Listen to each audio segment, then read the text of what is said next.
En passant au crible le grenier poussiéreux de sa maison de la banlieue de Chicago, Jonathan Carver a essuyé la sueur de son front.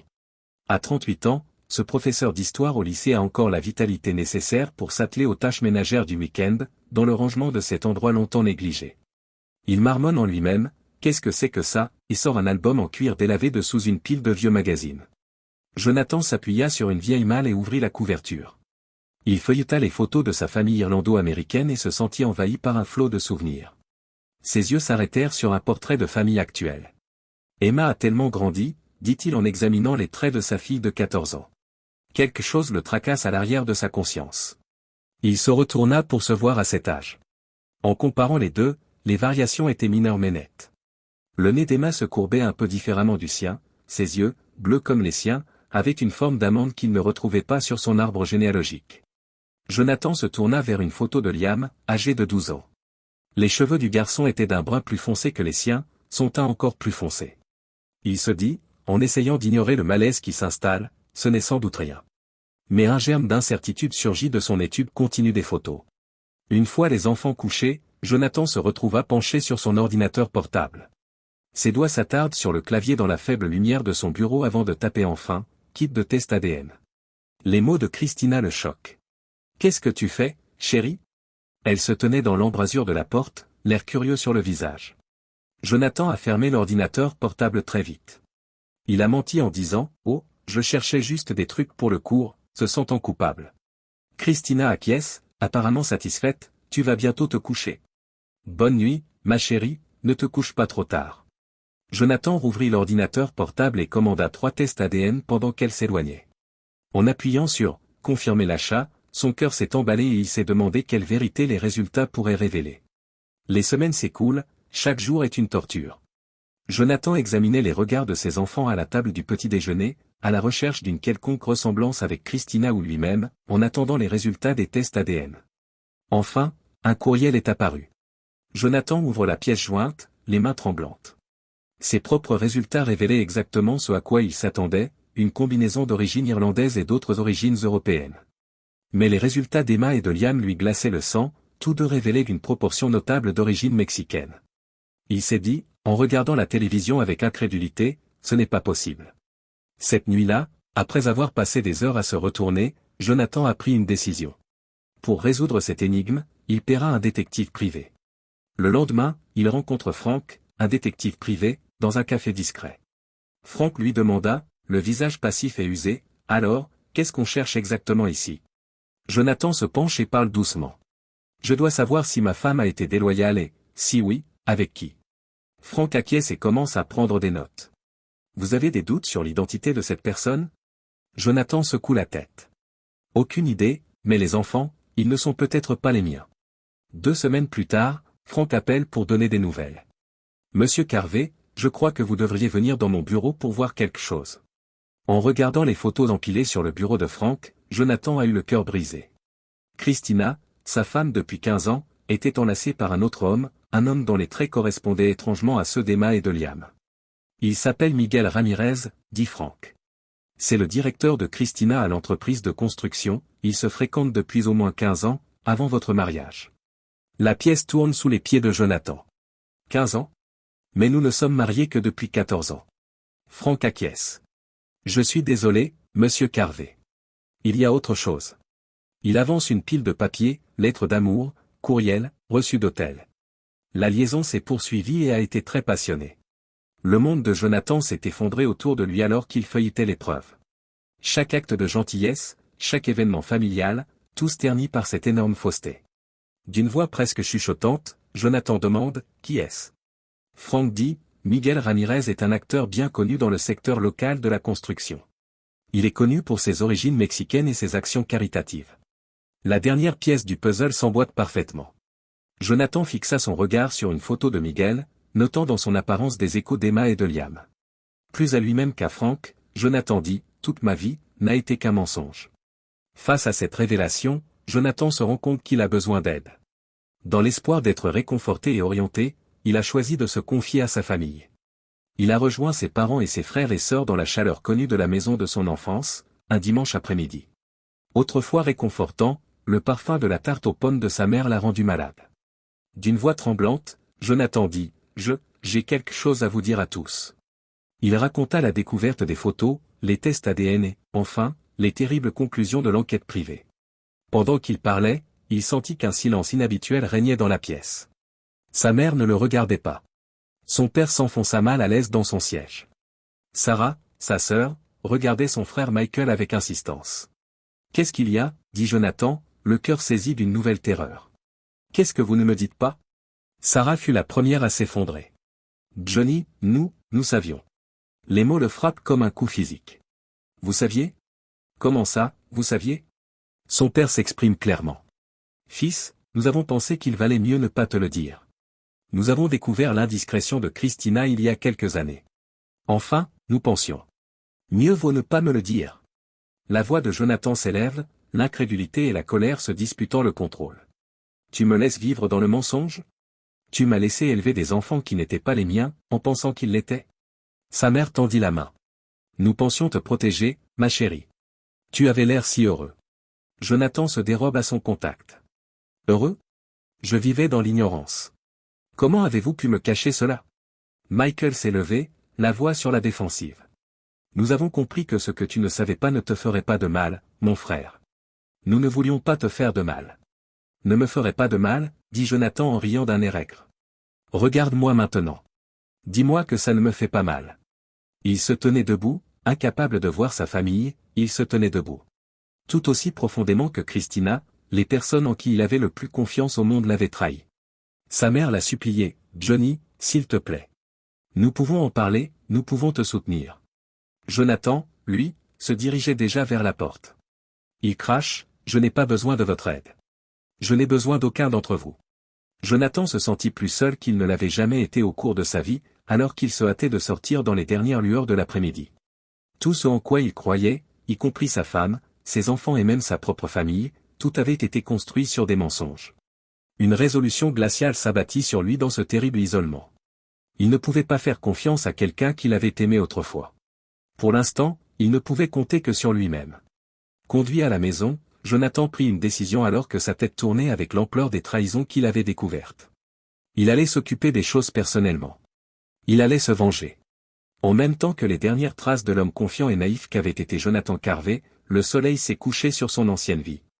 À sa place se lève un homme façonné par la trahison, résolu à reprendre sa vie en main. Dans sa salle de classe, Jonathan Carver regarde les bureaux vides devant lui. Il a l'impression que ses épaules sont sous le poids des révélations qu'il vient de faire. Il n'a pratiquement pas dormi depuis des semaines, sa tête tournant autour des trahisons qu'il a découvertes. Un coup frappé à la porte le sortit de sa contemplation. Le principal Simmons se tenait dans l'embrasure de la porte, l'air sombre. Bien que ce ne soit pas vraiment une question, il dit, « Vous avez une minute, John ?» Jonathan acquiesça et fit signe à un bureau d'élève vacant. Simmons s'assit, la chaise en plastique grinçant sous son poids.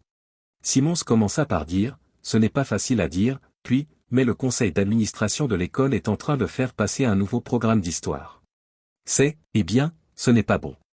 Les sourcils de Jonathan se froncent. Simmons soupira et sortit un dossier de sa mallette. « Voyez par vous-même. » Le froncement de sourcils de Jonathan s'accentua au fur et à mesure qu'il feuilletait les documents, les révisions suggérées allaient au-delà de la simple méchanceté.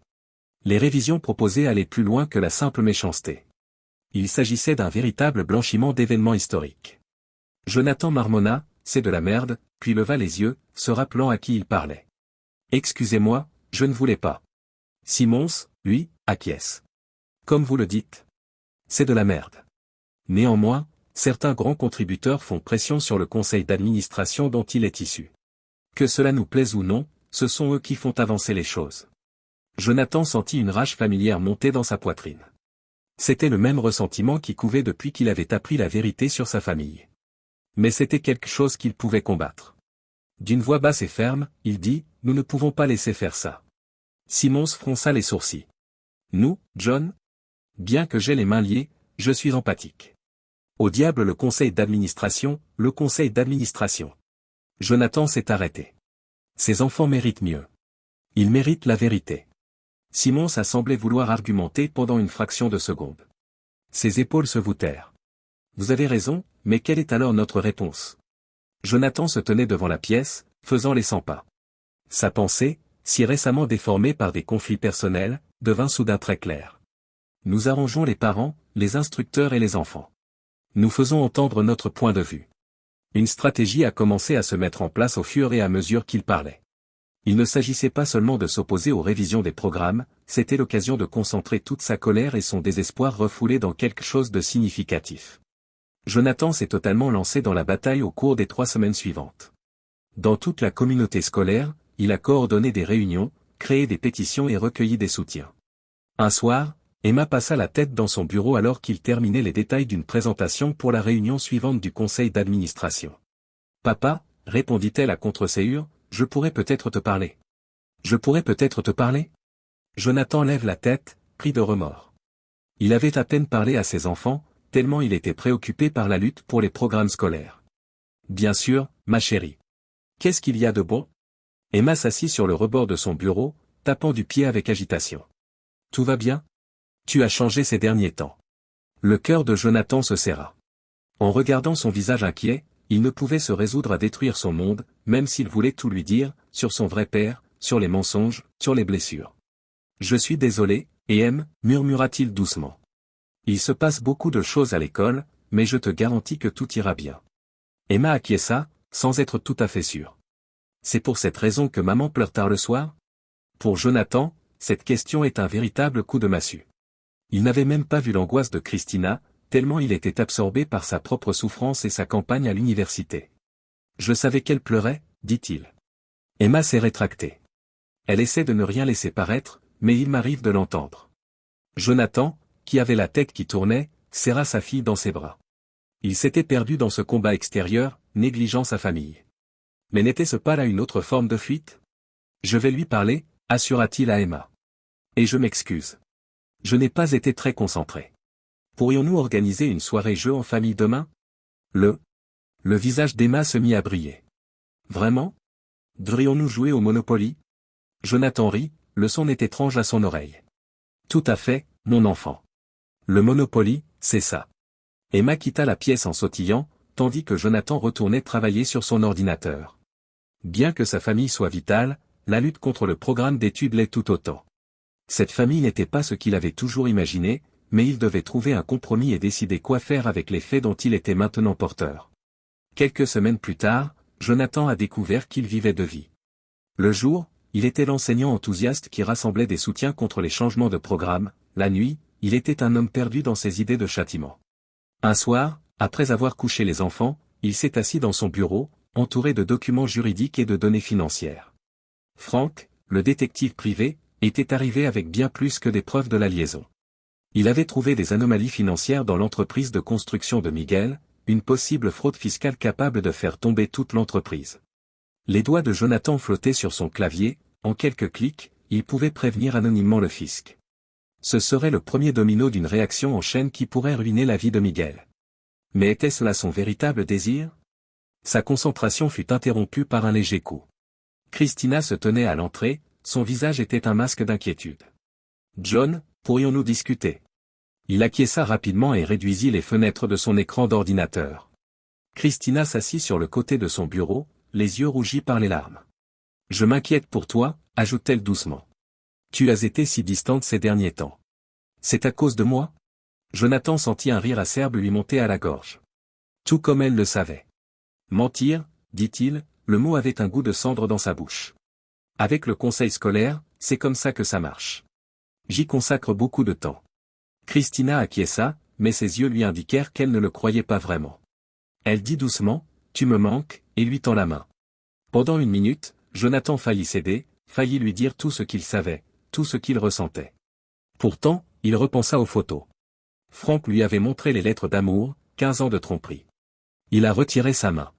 Il s'est excusé, sans la regarder dans les yeux. J'ai simplement besoin de temps. Christina acquiesça, même si son visage se décomposa. Jonathan retourna à son ordinateur tandis qu'elle sortait de la pièce. Le lendemain, il rendit visite à un avocat spécialisé dans les divorces. L'homme avait un taux de réussite élevé et des stratégies agressives. S'appuyant sur son fauteuil en cuir souple, l'avocat demande, « Monsieur Carvey, de quoi s'agit-il exactement ?» Jonathan raconte toute l'horrible histoire, la liaison, la paternité de ses enfants, la trahison de sa famille. L'avocat avait un désir de prédateur qui brillait dans ses yeux. Les paumes frottées l'une contre l'autre, il remarque, « Oh, c'est bien. Nous allons lui prendre tout ce qu'elle possède. » Jonathan et Sach secouent la tête. « Non, » répondit-il avec une grande conviction. « Je ne veux pas faire de mal aux enfants. Tout ce que je demande, c'est la justice. » L'avocat acquiesça, mais Jonathan sentit la déception dans son regard. « D'accord, nous allons jouer à votre manière. Mais croyez-moi, dans ce genre de situation, il vaut mieux frapper fort et vite. » Jonathan était à la fois soulagé et inquiet lorsqu'il quitta le lieu de travail. La roue tourne. Il n'était plus possible de revenir en arrière. Jonathan a minutieusement suivi son plan au cours des semaines suivantes. Il a transféré de l'argent sur des comptes qu'il était le seul à pouvoir atteindre, en vendant subrepticement des biens communs. Il a compilé toutes les informations que Frank avait trouvées pour monter un dossier solide contre Christina et Miguel. Sa voix tremblait lorsqu'il a décrit la fraude fiscale dans l'entreprise de Miguel, mais il s'est efforcé d'aller jusqu'au bout. En raccrochant le téléphone, Jonathan éprouve une gamme inhabituelle de sentiments. Une partie de lui se sentait vide, se demandant si cette voie de la vengeance lui permettrait vraiment de tourner la page, tandis qu'une autre partie était excitée, agissant enfin après des semaines de rage sans espoir. Il repoussa les incertitudes derrière lui.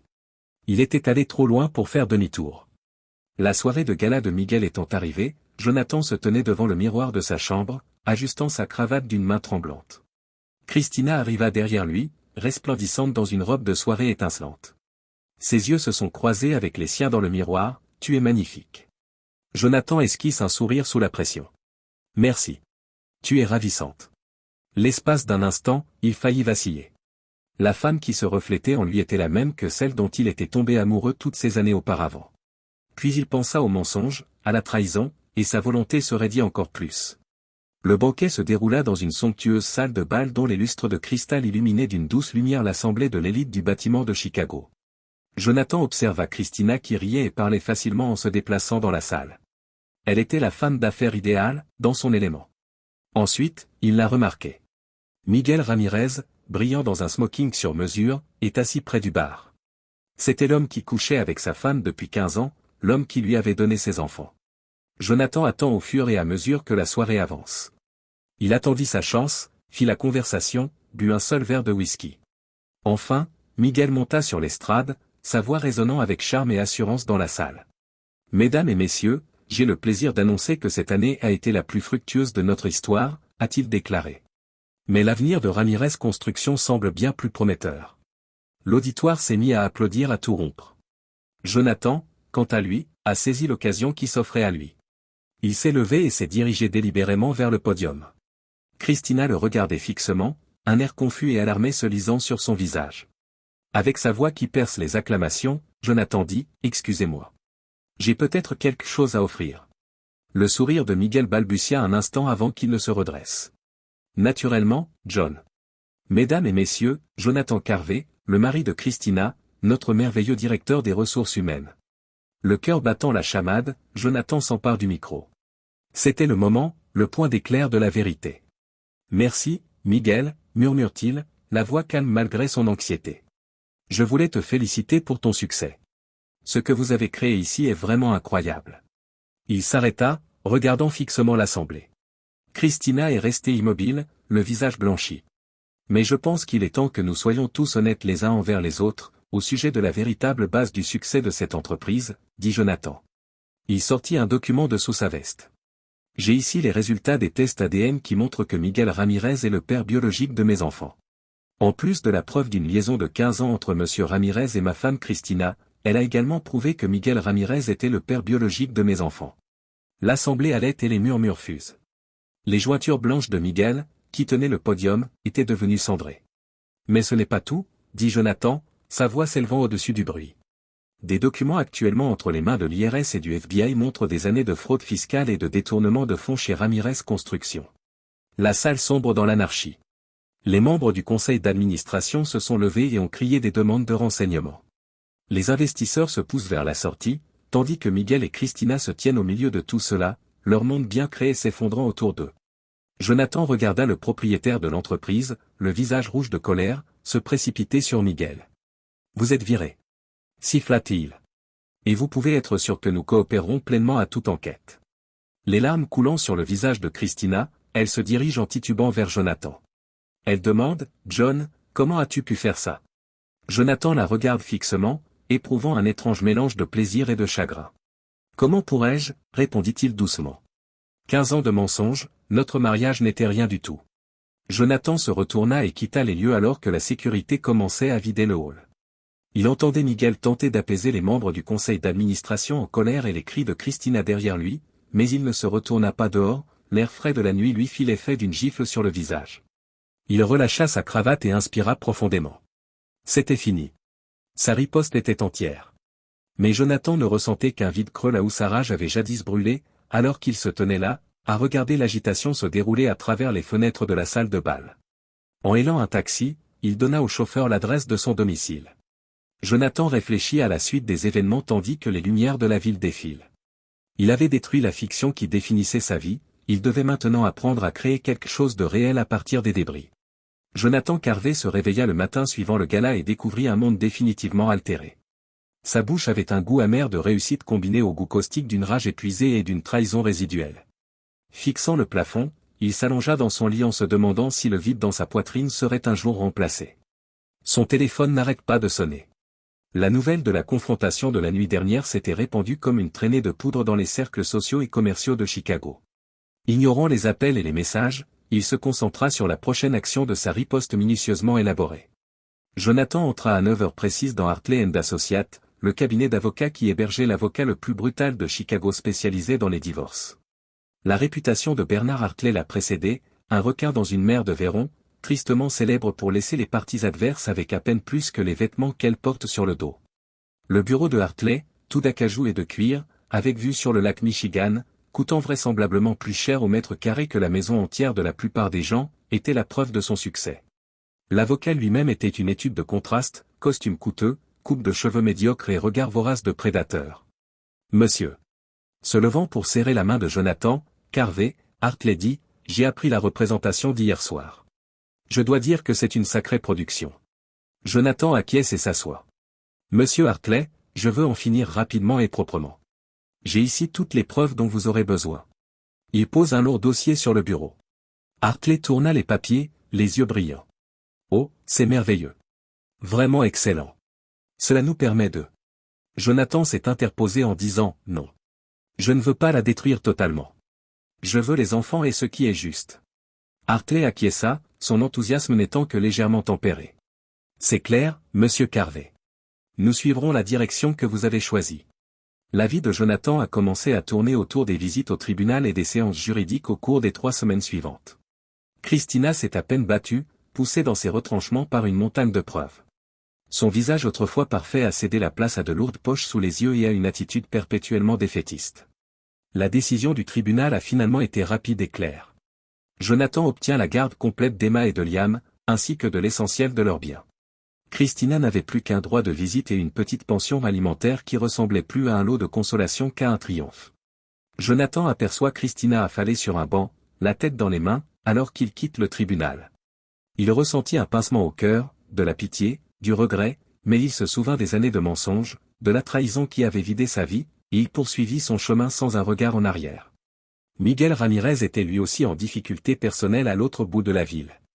Des années d'évasion fiscale et de vol ont été révélées par l'enquête du fisc menée par Jonathan sur la base d'informations anonymes. La réputation de Miguel, autrefois excellente dans le secteur du bâtiment, a été complètement détruite. Désireux de récupérer ses pertes et de conserver son mode de vie extravagant, Miguel s'est tourné vers les jeux d'argent, seul moyen, selon lui, de se sauver. Commençant modestement et pariant dans des casinos respectables, il a été attiré par la culture du jeu illicite de Chicago au fur et à mesure que ses pertes augmentaient et que son désespoir grandissait. Un soir, Miguel s'est assis à une table de poker dans l'arrière-salle enfumée d'une taverne délabrée, la sueur perlant sur son front. Ayant déjà perdu sa maison, ses économies et toute possibilité de rétablir son nom dans le milieu, il ne lui restait plus qu'un jeton. Il râle en avançant le seul jeton, all-in. Les croupiers, des hommes aux yeux morts et aux doigts tachés de nicotine, distribuèrent la dernière carte. Miguel retourna ses cartes d'une main tremblante. Le croupier entonna, House wins, la maison gagne, d'une voix dépourvue de tout sentiment.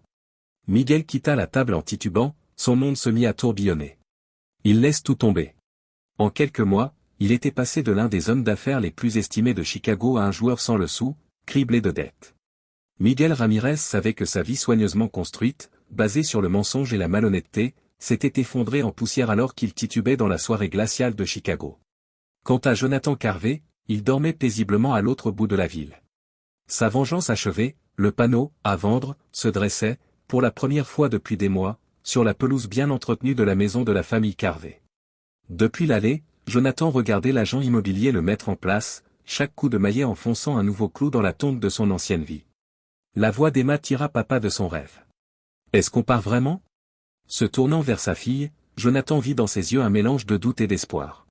Emma avait 14 ans, assez pour comprendre les grandes lignes de ce qui s'était passé, mais pas tous les détails horribles. La prenant dans ses bras, il ajouta « Oui, ma chérie, c'est vrai. Il est temps de prendre un nouveau départ. » Liam jaillit de la maison, sa vitalité d'enfant de 12 ans n'ayant apparemment pas été affectée par les bouleversements des derniers mois. « J'appelle le camion de déménagement !» cria-t-il en sprintant devant eux en direction de l'allée. Jonathan se mit à sourire. Malgré tout, les mensonges, la trahison, l'étalage public du divorce, ses enfants avaient fait preuve d'une résilience qui le stupéfiait régulièrement. Ayant constaté son amour et son soutien sans faille, même face à la révélation surprenante de leur père biologique, ils avaient décidé de rester avec lui. Déménager était une occasion de se reconstruire, de construire une vie libérée du poids des déceptions passées, et pas seulement un changement d'environnement. Jonathan avait accepté un poste de directeur à l'Oak Ridge Academy, une école privée réputée pour son enseignement historique avancé. Jonathan aperçut ses voisins derrière leurs rideaux alors qu'ils sortaient une dernière fois de l'allée. Fatigués des ragots et des controverses qui avaient émaillé cette rue de banlieue autrefois tranquille, ils étaient manifestement heureux de voir l'arrière des Carver. De longues périodes de silence, mêlées aux conversations enthousiastes des enfants, ont ponctué le trajet jusqu'à leur nouvelle maison. Au milieu de la lutte personnelle de Jonathan, son esprit a dérivé vers la dispute scolaire qui le consumait. Son triomphe dans cette bataille lui avait valu beaucoup de respect dans les cercles académiques et lui avait ouvert des opportunités qu'il n'aurait jamais cru imaginables. Jonathan sentit ses épaules se soulever lorsqu'ils franchirent la frontière de l'État, faisant leurs adieux au paysage urbain familier de Chicago. La rage qui l'animait depuis si longtemps commença à s'estomper, avant de laisser place à un espoir prudent pour l'avenir. Bien que plus petite que leur ancienne maison, la nouvelle est plus lumineuse. De grandes fenêtres permettaient aux rayons du soleil d'inonder des espaces qui semblaient promis à un nouveau départ. Jonathan est resté dans le salon vide, absorbant tout, tandis qu'Emma et Liam se sont précipités dans la maison pour réclamer des chambres et se sont battus pour l'espace des placards. Les premières semaines de leur nouvelle ville ont été une frénésie de déballage, de préparation de l'école et de présentation de la communauté. Soucieux d'améliorer le sort de ses enfants, Jonathan s'investit à fond dans son nouveau poste à l'Oak Ridge Academy. C'est à cette époque que Jonathan s'est rendu compte qu'il avait plus à offrir qu'un simple déménagement. Il devait guérir. Les profondes cicatrices de sa trahison ne disparaîtraient pas sans un effort délibéré. Sur un coup de tête, il a décidé de lancer un groupe de soutien pour les personnes trompées par leurs femmes. Avec seulement 3 personnes autres que lui, la première réunion a eu lieu dans une salle minuscule du centre communautaire du quartier. « Je m'appelle John, dit-il, la voix un peu hésitante, et je suis ici parce que ma femme, depuis 15 ans, a eu une liaison avec son patron, une liaison qui a donné naissance aux 2 enfants que je pensais être les miens. » Jonathan sent sa poitrine s'éclaircir au fur et à mesure qu'il parle. D'une manière à laquelle il ne s'attendait pas, le simple fait de raconter son histoire, de dire sa vérité à ceux qui la comprenaient, était cathartique. Semaine après semaine, le groupe s'agrandit. Inspiré par le fil conducteur de la trahison, des gens de tous horizons ont trouvé du réconfort et de la force dans les histoires des uns et des autres. Le fait d'aider les gens à négocier les eaux troubles de la confiance brisée et des relations endommagées a donné à Jonathan une direction à suivre. C'est lors de l'un de ces rassemblements que Jonathan a rencontré Alexandra. Tranquillement assise au fond de la salle de classe, ses cheveux noirs encadraient un visage qui évoquait à la fois la fragilité et la force. Lorsqu'elle a enfin pris la parole, Jonathan a trouvé une grande résonance dans son récit de trahison et de résilience. Ils se sont attardés après la conférence, leurs plaisanteries faciles circulant entre eux. En fait, Alexandra était également enseignante, un professeur d'histoire dans un lycée voisin. « J'ai entendu des choses fantastiques sur ce que vous faites à Oak Ridge, dit-elle, une lueur de respect dans les yeux. Votre approche de l'enseignement de l'histoire est une source d'inspiration. » Jonathan sentit, comme il ne l'avait pas fait depuis longtemps, une chaleur lui envahir la poitrine. « Merci, dit-il en le pensant. Bien qu'il s'agisse d'un défi, c'est une expérience enrichissante. » Les semaines sont devenues des mois, et le lien entre Jonathan et Alexandra s'est renforcé. Les défis intellectuels entre eux portaient sur des concepts relatifs à la vie et à l'éducation. Elle l'a motivé à repousser les limites et à aller au-delà de la sagesse acceptée dans l'enseignement. Jonathan a senti que quelque chose avait changé un soir, alors qu'il se promenait dans un parc du quartier après un débat particulièrement animé sur la fonction de la justice sociale et de l'éducation. Quelque chose de frais, de prometteur, avait comblé la sensation de vide dans sa poitrine, celle qu'il portait depuis si longtemps. En se tournant vers Alexandra, il a constaté que la même prise de conscience se reflétait dans ses yeux. Ils se sont lentement et prudemment rapprochés l'un de l'autre. Leur premier baiser fut discret, hésitant, promesse de quelque chose de vrai et d'honnête. Jonathan a ressenti à la fois de l'excitation et de l'anxiété lorsqu'ils se sont séparés. Il dit, « Je ne suis pas sûr d'être prêt pour ça. » Alexandra lui a pris la main. « C'est bon, dit-elle doucement. Nous avons le temps. » Jonathan Carvé, qui, pour la première fois depuis des années, regardait vers l'avenir avec un réel espoir, a jeté un coup d'œil sur la page d'accueil du site internet de l'Union européenne. 5 années se sont écoulées dans un brouillard de dîners en famille, d'activités scolaires et de soirées paisibles avec Alexandra. Après son divorce, la vie de Jonathan s'était installée dans un rythme qu'il n'aurait jamais imaginé possible. À 19 ans, Emma réussissait parfaitement sa première année d'université. Liam, 17 ans, est le capitaine de l'équipe de débat de son lycée.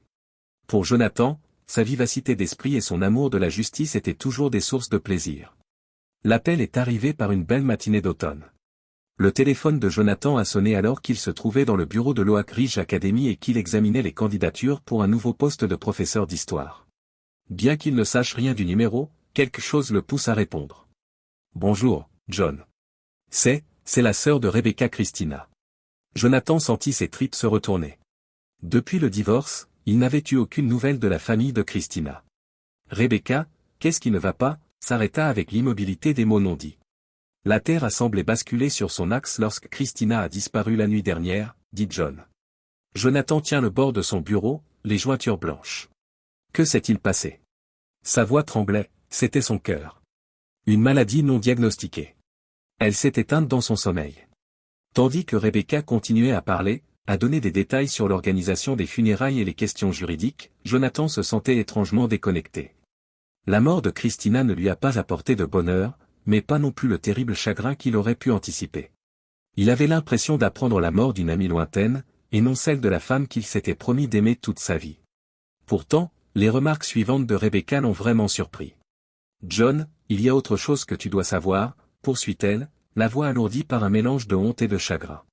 Christina a eu du mal à s'en sortir ces dernières années. Après le divorce, après tout ce qui s'est passé avec Miguel, elle n'a pas trouvé de travail dans son domaine. Le scandale, tu sais. Jonathan écoute, stupéfait, Rebecca lui dépeindre les dernières années de Christina, incapable de trouver un emploi dans le domaine des ressources humaines ou dans n'importe quelle entreprise. Elle avait été reléguée à un poste d'assistante de concierge dans un collège local.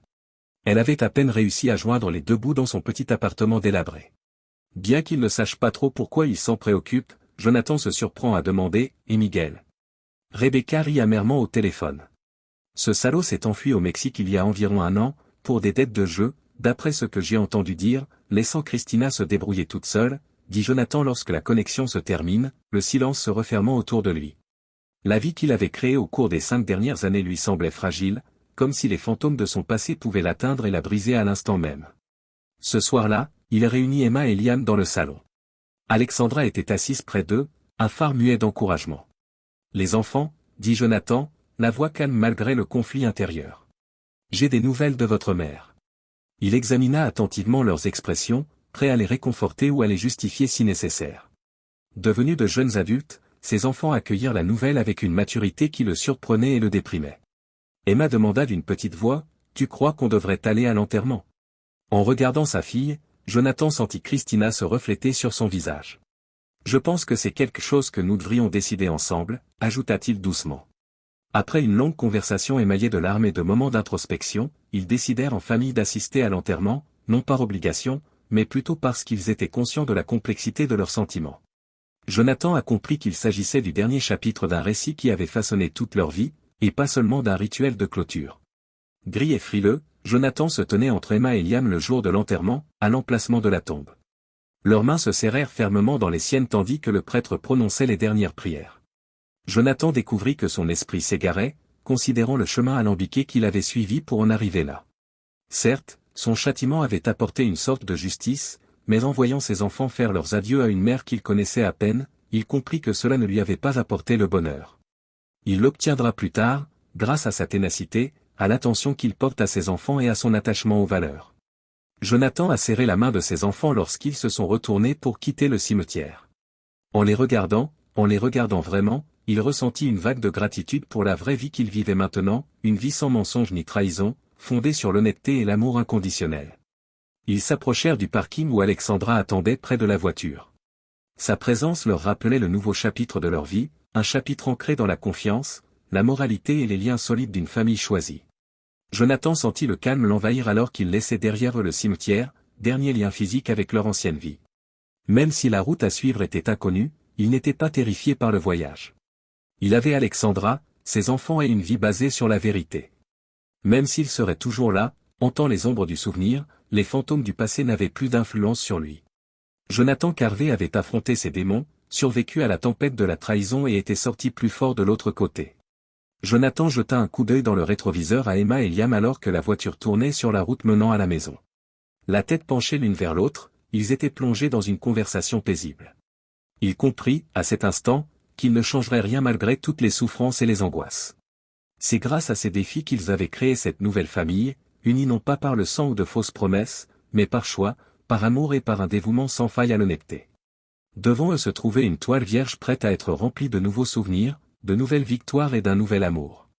Et Jonathan Carvé était véritablement heureux, pour la première fois depuis très longtemps.